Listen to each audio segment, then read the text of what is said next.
পরীক্ষা যেমন চলছে চলুক, নির্ভুল যোগ্যদের তালিকা প্রকাশ করতে হবে, এই দাবি নিয়ে আমরা সুপ্রিম কোর্টে যাব। এসএসসি পরীক্ষা দিতে এসে জানিয়ে দিলেন সুমন বিশ্বাস। যোগ্য চাকরিহারা শিক্ষকদের আন্দোলনের মুখ সুমন বিশ্বাস। অযোগ্যদের তালিকা প্রকাশ হওয়ার পর যোগ্যদের তালিকা প্রকাশ করতে হবে, এই দাবিতে এসএসসি অভিযান সহ নানা আন্দোলন করেছেন সুমন বিশ্বাস। যারা যোগ্য তাদের আবার কেন পরীক্ষায় বসতে হবে এই প্রশ্ন তুলেছেন। সুপ্রিম নির্দেশে এসএসসি শিক্ষক নিয়োগের পরীক্ষার দিন ধার্য করে সেই মতো আজ মাধ্যমিক স্তরের পরীক্ষা হচ্ছে। চুঁচুড়া বিনোদিনী উচ্চ বিদ্যালয়ে পরীক্ষা দিচ্ছেন সুমন বিশ্বাস। পরীক্ষা কেন্দ্রে প্রবেশের আগে তিনি বলেন এই পরীক্ষাও বাতিল হবে। এসএসসি অযোগ্যদের যে তালিকা প্রকাশ করেছে সেটা লিস্ট 1। এই পরীক্ষায় সেই অযোগ্যও আছে, তাই এই পরীক্ষা নিয়ে মামলা হবে। আমরা অনেক কষ্ট নিয়ে পরীক্ষা দিচ্ছি, এক রাতের প্রস্তুতি নিয়ে। যে এসএসসি চোর তারা বলছে লিস্ট 1 বেরিয়েছে, আরও আছে, তাহলে নিজেদের চুরি ঢাকতে তাড়াহুড়ো করে পরীক্ষা নিচ্ছে। আমরা আশা করব সমষ্টির কথা ভেবে আর আগের মতো কিছু হবে না। পরীক্ষা যেমন চলছে চলুক, আমরা নির্ভুল যোগ্যদের তালিকা প্রকাশের দাবি জানাচ্ছি, যে তালিকা নিয়ে সুপ্রিম কোর্টে যাব। আজকের যোগ্য হওয়া সত্ত্বেও কোনো রকম দুর্নীতির সাথে যুক্ত না থেকেও রাজ্য সরকারের যে সংগঠিত দুর্নীতি আর দুর্নীতির যে ভয়াবহ রূপ, সেই পাপের প্রায়শ্চিত্ত করার জন্য দ্বিতীয়বার একই পরীক্ষায় বসতে যাচ্ছি। এই আর কি, দুঃখ লাগছে, বেদনা, যে এইরকম একটা করুণ দিন শিক্ষকদের, যোগ্য শিক্ষকদের দেখতে হলো।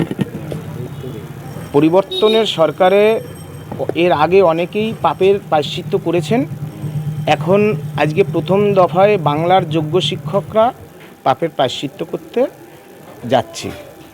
যেটা পরীক্ষার নামে যেটা হচ্ছে সেটা আমি অংশগ্রহণ করছি। পরীক্ষা মানে আপনার কি অভিযোগ, পরীক্ষা কি স্বচ্ছ হবে না? দেখুন, চোর এসএসসি তারা দোকান কাটা, তারা নিজেরা লিস্ট 1 একটা তালিকা দিয়ে বলছে আমরা চাকরি চোর, আমরা রেড চার্টে চাকরি বিক্রি করেছি। তারা আবার এই নিয়োগ করছে, ফলে মানুষের সন্দেহ আছে, আমারও সন্দেহ আছে, কিন্তু আমায় যেহেতু কদাচিৎ আমি একটা অভিযোগ করব না। যদি দুর্নীতি হয়, শুনেছি প্রশ্ন বিক্রি হচ্ছে, এইসব যদি হয় কোর্টের দৃষ্টি আকর্ষণ করব, কারণ আমরা সর্বোপরি আইনের প্রতি শ্রদ্ধাশীল। আপনি আগেই বলেছিলেন যে যারা যোগ্য আপনারা, তারা কেন আবার পরীক্ষায় বসবেন? সেই পরীক্ষা আপনাদের বসতে হচ্ছে। সুপ্রিম কোর্টেও কি লড়াই চলবে? দেখুন, সুপ্রিম কোর্টের লড়াই, আইনি লড়াই চলবে। এই পরীক্ষা শেষ হবে, তারপর অবশ্যই আরও শক্তি সঞ্চয় করে রাস্তার আন্দোলন আমরা অব্যাহত রাখব। আর রাজ্য সরকার, আমরাও দেখতে চাই এই সরকার কতটা নিচে নেমে যেতে পারে। আমরা লড়াইয়ের মাধ্যমে আইন শৃঙ্খলা মেনে গণতান্ত্রিকভাবে সেই লড়াইয়ের শপথ আমরা নিচ্ছি, রাস্তায় আসছি, পথে ঘাটে সর্বত্রই শপথ নিচ্ছি। এই দুর্নীতির বিরুদ্ধে আপসীন ধারার লড়াই অব্যাহত থাকবে, কারণ এটা অন্যায়।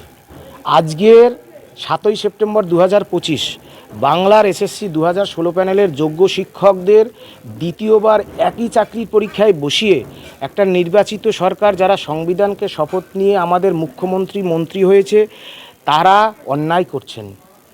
এই অন্যায়ের ক্ষমা নেই। আগামী দিনে দেখবেন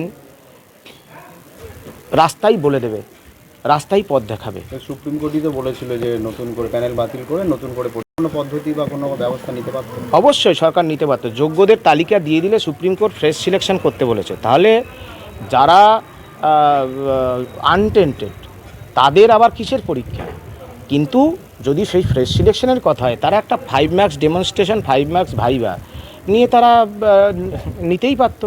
যোগ্য শিক্ষকদের আবার পরীক্ষায় বসাচ্ছে, নিজেদের চাকরি চুরির দায় ধুয়ে মুছে। খারাপ লাগছে যে আপনাদের যারা যাদেরকে পড়িয়েছেন তাদের সঙ্গে পরীক্ষা দিতে। এটা লজ্জার। আমার ছাত্ররা ডাক্তার, আমরা ভোট করিয়েছি, নেতারা নেতা হয়েছে, মন্ত্রী হয়েছে, মুখ্যমন্ত্রী হয়েছে, আর অযোগ্য রয়ে গেল শুধু তার মাস্টারমশাইরা। সুতরাং এটা খারাপ লাগা বলে বিশ্লেষণ করা যাবে না। আমি এখন কাঁদবো না, পরীক্ষা দিতে এসেছি, তো এটা লজ্জার। শিক্ষক বলেই এই লাঞ্ছনা সহ্য করতে হলো। আমার মনে হয় যুগে যুগে এরকম হয়েছে, শিক্ষকদের অগ্নি পরীক্ষা দিতে হয়েছে, আমরা দিচ্ছি। কিন্তু যারা ফ্রেশ ক্যান্ডিডেট তাদেরও তো চাকরি দরকার, তারা তো চাইছিল যে পরীক্ষা হোক। এটা ভুল হচ্ছে। নতুন চাকরি প্রার্থীদের আলাদা করে নিয়োগ দিক রাজ্য সরকার, 10 বছর শিক্ষক নিয়োগ নেই। কিন্তু এই পরীক্ষাটা ভুল হচ্ছে, এই পরীক্ষায় মামলা হবে, কারণ এই পরীক্ষায় অযোগ্য প্রার্থীরা এখনও আছে। তার প্রমাণ স্কুল সার্ভিস কমিশন লিস্ট 1 প্রকাশ করেছে। তা লিস্ট 1 এখানে শিক্ষকদের তালিকা প্রকাশ হয়েছে। তাহলে বলে দিতে পারতো সার্কুলার জারি করে যে আর একজনও শিক্ষকরা অযোগ্য নেই। তাহলে চেয়ারম্যান বলছেন যে যারা আনটেন্টেড, যারা বিদ্যালয়ে স্যালারি তুলছেন, যারা বিদ্যালয়ে যাচ্ছেন তারা যোগ্য। তাহলে যোগ্যদের তালিকা কেন প্রকাশিত হচ্ছে? বলছি এই পরীক্ষা থেকে তাহলে কি শিক্ষক বাছাই সম্ভব হবে না যদি অযোগ্য থেকে থাকে? আপনার মত অনুযায়ী যদি আদালতে বিরোধী দলনেতাও তো একই প্রশ্ন করেছে যে আবার যারা অযোগ্য তাদের অ্যাডমিট দেওয়া হয়েছে। এই পরীক্ষাটা এই পরীক্ষা হয়ে যাক, দেখবেন বিভিন্ন রকম আইনি জটে আটকে যাবে, এটা আমার ধারণা। আর বিরোধী দলনেতা কি বললেন প্রশ্নটা? বিরোধী দলনেতা বলেছেন নির্দিষ্ট করে যে অনেক আছে যারা অযোগ্য, তাদেরকে অ্যাডমিট দেওয়া হয়েছে। আপনি যেটা বললেন যে এটা নিয়েও না, এগুলো তো তথ্য সাপেক্ষ, সুতরাং এগুলো নিয়ে মামলা হবে আমি জানি। এসএসসি যারা নিয়োগ অথরিটি তারাই ঠিক করে বলে উঠতে পারছে না, যে ঠিক তথ্য দিতে পারছে না, সুতরাং মামলা হবে। দুঃখ লাগছে এটাই, 10 বছর ধরে নিয়োগ নেই, নতুন চাকরি প্রার্থীদেরকেও আবার একটা মামলার দিকে চলে যেতে হচ্ছে। কারণ আমরা 2016 সালে পরীক্ষা দিয়ে 26 সাল পর্যন্ত ঝুলে রইলাম। আর 26 সালে এই 25-এর শেষের যে পরীক্ষা, এটা 36 সাল পর্যন্ত এই ভোট রাজনীতি দড়ি টানাটানি চলবে। আপনারা কি মামলার পার্টি হবেন? আমরা মামলা করছি পৃথকভাবে। আমরা চাকরিহারারা আমাদের যে লড়াই, সেই লড়াই তো আমরা লড়ছি, পৃথকভাবে লড়ছিলাম।